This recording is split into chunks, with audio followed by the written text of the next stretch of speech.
Foro Colombia Libre presenta La Verdad Verdadera. El M-19 inicia la operación Antonio Nariño por los Derechos del Hombre. Unos 35 guerrilleros del M-19, entre hombres y mujeres, entran por el parqueadero del sótano del Palacio de Justicia en 2 camiones llenos de armas y explosivos, aprovechando la escasa vigilancia que hay ese día. Se calcula que hay unas 500 personas a esa hora en el Palacio de Justicia. Los pocos vigilantes y el administrador caen víctimas del fuego de los guerrilleros. La policía, el ejército y otros organismos de seguridad acuden al Palacio de Justicia sin saber muy bien qué está sucediendo. En ese momento, solo el M-19 sabe cuál es el objetivo de ese operativo. Se trataba de ponerle una demanda jurídica al gobierno, al presidente, por incumplimiento de unos acuerdos públicos en donde estaba su firma. Y entonces la operación era básicamente presentar esa demanda jurídica y defenderla ante la Corte Suprema de Justicia y ante el país. El comando Iván Marino Ospina está bajo las órdenes del guerrillero Luis Otero.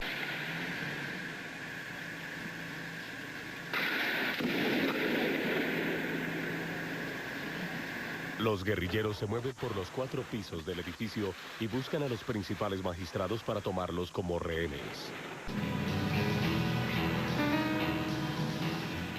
El combate en el interior y los alrededores del Palacio de Justicia continúa. Las armas automáticas siguen cobrando víctimas. Varios vehículos blindados de la Escuela de Caballería llegan a la Plaza de Bolívar y se ubican frente a la puerta del Palacio de Justicia.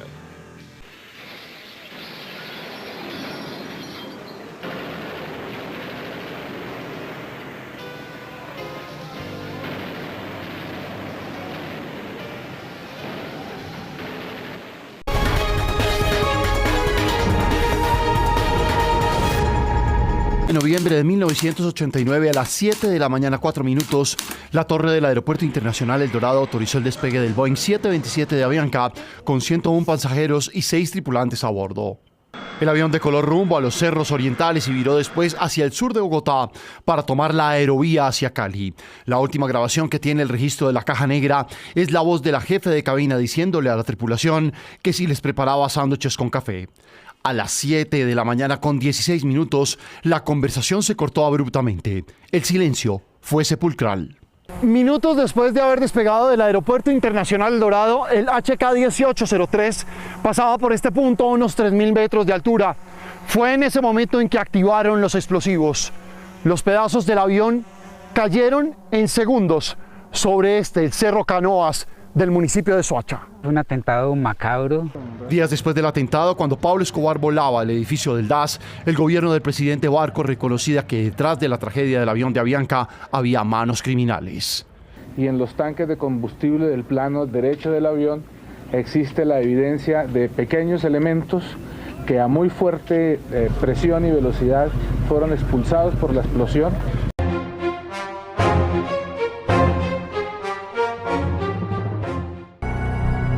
Era un territorio indolente por el clima, las enfermedades y los malos tratos. En menos de 2 metros dormían 6 hombres en improvisados camarotes. Casi se pelea hasta por el último milímetro porque no puede uno mover el brazo porque golpea al vecino. Las jaulas con doble tira de alambre de púa y una malla interna por la que escasamente cabían sus dedos. El general recuerda cómo el agua y la comida abundaban para los animales, no para los secuestrados que en esas jaulas de concentración vivieron noches interminables. Les dio por hacer marraneras al lado de nosotros y mientras esas marraneras les suministraban agua suficiente, a nosotros nos daban muy poca agua. Durante esos años muchos imploraron desde esas jaulas un trato humanitario. Trajeron aquí y dejaron a mis 2 hijos lejos. Fueron muchos años, las 24 horas, con una cadena al cuello, con unos candados.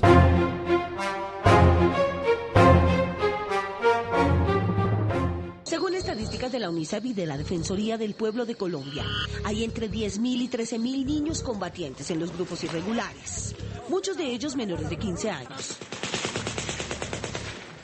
Los soldados se quedaron sin palabras cuando comprobaron que uno de sus enemigos era apenas un niño. ¿Usted pasa, joven? ¿Por qué está en esta vaina? Porque me llevaron obligado. Bueno, tiene muy bien. ¿Cómo lo llevaron qué? Obligado. Bueno. El ejército lo encontró herido, junto a otros 2 niños insurgentes muertos, durante un fiero combate con las FARC, en las montañas aledañas a la ciudad de Villavicencio. ¿Cuántos años tienes, socio? 14. ¿14 años? Ay, Dios mío. Experimentando un desamparo absoluto y torturado por las heridas que lo desangraban, el niño le contó a los soldados en medio del campo de batalla la conversación que sostuvo con el comandante de las FARC minutos antes de ser reclutado. Pues le dije que no me iban, le dije que no, porque para dejar a mi mamá sola y mi papá. Y dijo, no, se tienes que ir ya, y me llevaron. ¿A la mala? Pues claro. El reclutamiento forzado de niños en Colombia es una realidad que la guerrilla no puede ocultar. El collar bomba. El 15 de mayo del año 2000, la señora Elvia Cortes de Pachón apareció por la carretera circunvalar de Chiquinquirá con un artefacto en su cuello. Era un collar cuadrado hecho con un tubo de PVC que tenía 4 sistemas diferentes de explosivos que había sido puesto por hombres de las FARC que irrumpieron en su casa a las 4 de la mañana, le pusieron la bomba y le exigieron 15 millones de pesos para no hacerlo explotar. El subintendente de la Dijín, el técnico Hernando López, quien desactivaría el artefacto, le dijo a Cortés de Pachón que de esta salían vivitos. A las 12:35, luego de más de 8 horas de angustia, la bomba explotó y los mató a los dos. La masacre de diputados del Valle. El 11 de abril de 2002, un comando guerrillero se hizo pasar por miembros del Ejército Nacional e ingresó a la Asamblea Departamental del Valle, evacuando el edificio por una supuesta amenaza de bomba. Los insurgentes se llevaron a 12 diputados en un vehículo especial. Cuando salieron de la ciudad de Cali, les avisaron que estaban secuestrados por las FARC. Los diputados permanecieron en cautiverio por más de 5 años. En junio de 2007 los asesinaron a mansalva por, al parecer, el acercamiento de tropas de rescate. El único sobreviviente fue Sigifredo López, quien se encontraba en otro lugar por un castigo impuesto por esa guerrilla. La Chinita. Es considerada la primera masacre de las FARC. En la madrugada del 23 de enero de 1994, un comando armado del grupo insurgente llegó hasta una fiesta popular en el barrio La Chinita, en Apartadó, al norte de Antioquia, y abrió fuego contra los asistentes. Murieron 35 personas, 2 de ellas eran menores de edad. Bojayá. El 2 de mayo de 2002, cerca de 1.500 habitantes de Bojayá se encontraban refugiados en la iglesia por los enfrentamientos que sostenía la guerrilla de las FARC y los paramilitares. A las 10:15 de la mañana, miembros de las FARC lanzaron una pipeta que estalló al atravesar el techo de la iglesia. La explosión dejó 119 civiles muertos y 98 más resultaron heridos. Esta es considerada la peor masacre en toda la historia de Colombia. La bomba contra el club El Nogal. El 7 de febrero del 2003, a las 8:35 de la noche, explotó un vehículo en el parqueadero del exclusivo Club El Nogal, ubicado al norte de Bogotá. Los 200 kilos de explosivos destruyeron el edificio. En ese momento, unas 600 personas se encontraban en ese lugar. La persona que ingresó el carro era un entrenador de squash, quien trabajaba para las FARC. En total, 36 personas murieron y más de 200 resultaron heridas. Los concejales de Rivera. El 28 de febrero del 2006, los concejales de Rivera, en el Huila, se encontraban en su último día de sesiones. Por una construcción en la vía pública que producía ruido, decidieron trasladarse al Club Campestre Los Gabrieles. A la 1:50 de la tarde, 15 miembros de la columna Teófilo Forero ingresaron al lugar y dispararon contra los concejales. En total fueron asesinados 9 cabildantes. La Chiva Bomba. El 9 de julio del 2011, el Sexto Frente de las FARC activó una chiva bomba enfrente de la estación de policía de Toribio, Cauca. En el hecho murieron 4 personas, 3 civiles y un uniformado, 460 casas resultaron afectadas y 480 familias quedaron damnificadas. La toma de Mitú. Eran las 4:45 de la mañana del 1 de noviembre de 1998, cuando guerrilleros de las FARC llegaron hasta la capital del Vaupés y con fusiles, ametralladoras, granadas de mano y cilindros de gas cargados con explosivos, atentaron contra el comando de la policía del Mitú. Luego de 12 horas de intensos combates contra los 90 policías que permanecían atrincherados en la estación, los guerrilleros asesinaron a 16 miembros de la fuerza pública y secuestraron a 61 más, entre ellos al entonces coronel Luis Mendieta.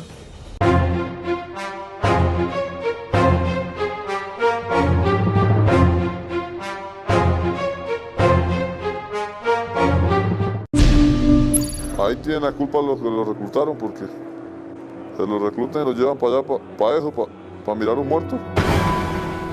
Ahorita están reclutando, mejor dicho, fuertemente. Reclutar niños entre los 12 y 14 años de edad es una ley y formarlos para matar es la orden en los grupos armados organizados como el ELN. En el ataque cayeron más de 7 menores de edad que al parecer estaban integrados. Pues eso que posiblemente sintió lo están viviendo cientos de familias a las que los grupos armados ilegales les están robando sus niños para llevarlos a la guerra.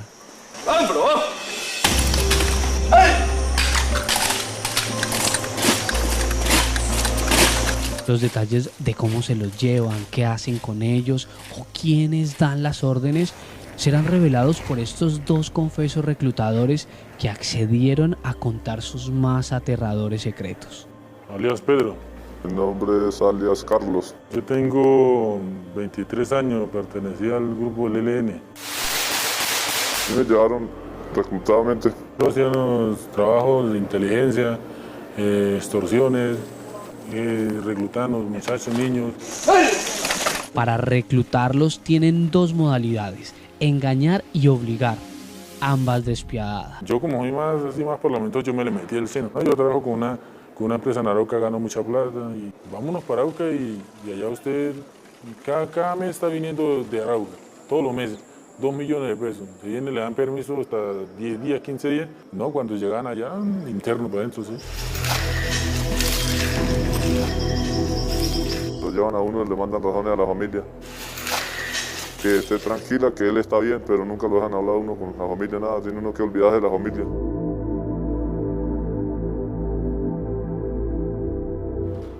Le atenta contra ella.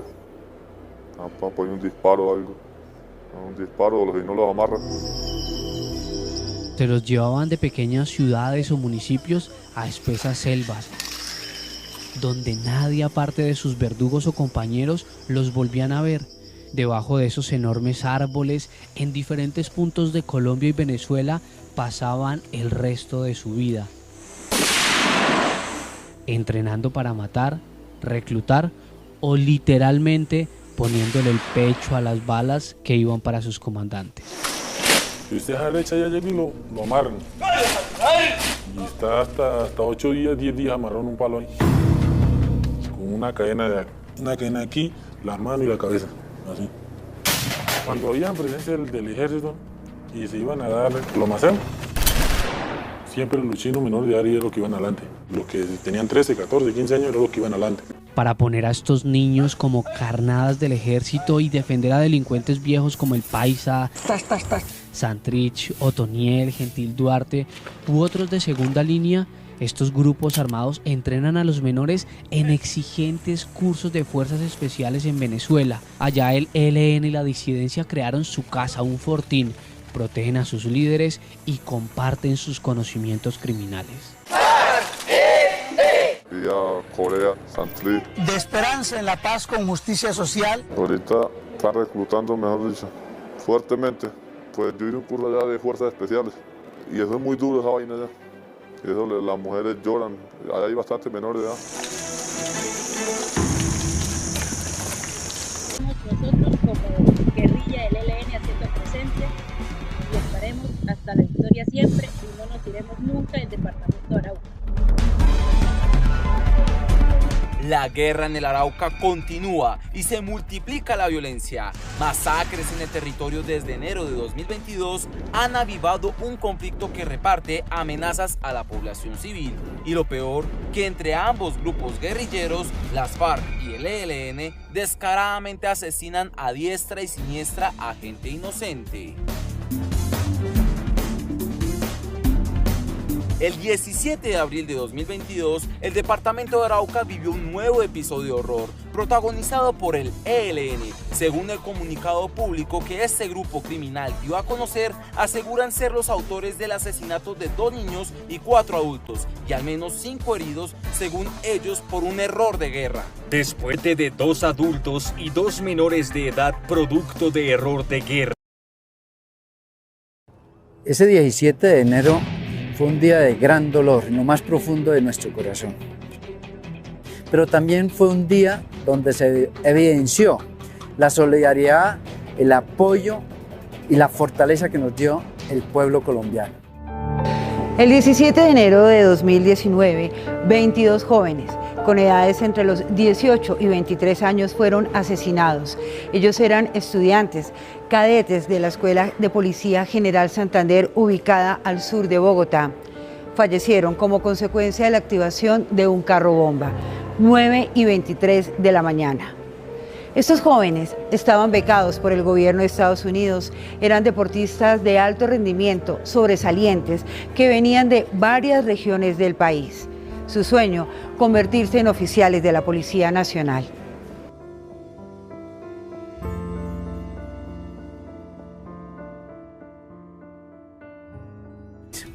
Esta mañana, un hombre logró violar todos los estándares de seguridad de la escuela. Ingresó una camioneta cargada con 80 kilos de explosivo pentonita, que de acuerdo con la investigación fue detonada a control remoto. Señalan las autoridades que ese hombre fue identificado como José Aldemar Rojas, alias El Mocho. Casualmente, le faltaba su mano derecha. Este hombre fue señalado de ser integrante de la guerrilla del ELN, grupo que días después reconoció ser el autor material e intelectual de esta acción terrorista. De igual forma, se reportaron más de 100 personas heridas y muchos de los jóvenes que perdieron la vida solo lograron ser identificados con pruebas de ADN como consecuencia de la onda expansiva. Yo le saqué una carta a Francisco de Rose. No me dieron oportunidad en la Comisión de la Verdad. Pedí audiencia en la JEP, me la negaron. ¿Por qué? Porque iba a decir la verdad de lo que hizo Carlos Lozada, que no solamente con los niños. Tengo una niña, María, la violó de 10 años y para que no denunciaran le cortó la mano de un machetazo. Se le llenó de gusanos y el desgraciado fue al hospital y obligó a los médicos a que pusieran en la historia clínica que había sido de nacimiento. 8 días después mataron el médico y las enfermeras en Ismina, Chocó. Tengo a Angélica, una niña víctima que nació con múltiples discapacidades y no está ni siquiera reconocida. Entonces vamos a llevar esa verdad, vamos a llevarla a los colegios. Esas son acciones que tenemos que hacer. Un país que no reconoce sus víctimas, que olvida su historia, está condenado a repetirla 1 y 1000 veces. Yo tengo una nieta que está muy del lado de la izquierda. No, gracias a Dios no, tiene 17 años. Pero odia el capitalismo. Pero ahora para el cumpleaños fue y se compró un iPhone Pro 11. Entonces lo cogí, no, recogió como 2 años los algos y todo eso. Entonces ya la cogí en la casa porque se vino para acá, para Medellín, a estudiar acá. Entonces ya la cogí y ahí he ido haciendo el trabajo con ella. Y gracias a Dios, a Petro no lo apoya, pero sí está muy en contra de los empresarios porque son esclavistas, etcétera, etcétera. Entonces empecemos a hacer ese trabajo. Mire, con FECODE estamos perdidos. Con las instituciones en modo judicial estamos perdidos. No hay tutela, no hay denuncias que nos den resultado a nosotros. No porque están permeadas. Entonces, vamos más bien a hacer el trabajo con 2, con 3 padres de familia. El tema del proyecto ISI, la educación sexual integral. Yo no veo a mi nieta de 8 años que la profesora le está enseñando cómo utilizar un vibrador, cómo masturbarse. No. Pues llámenme anticuada y lo que sea, pero no.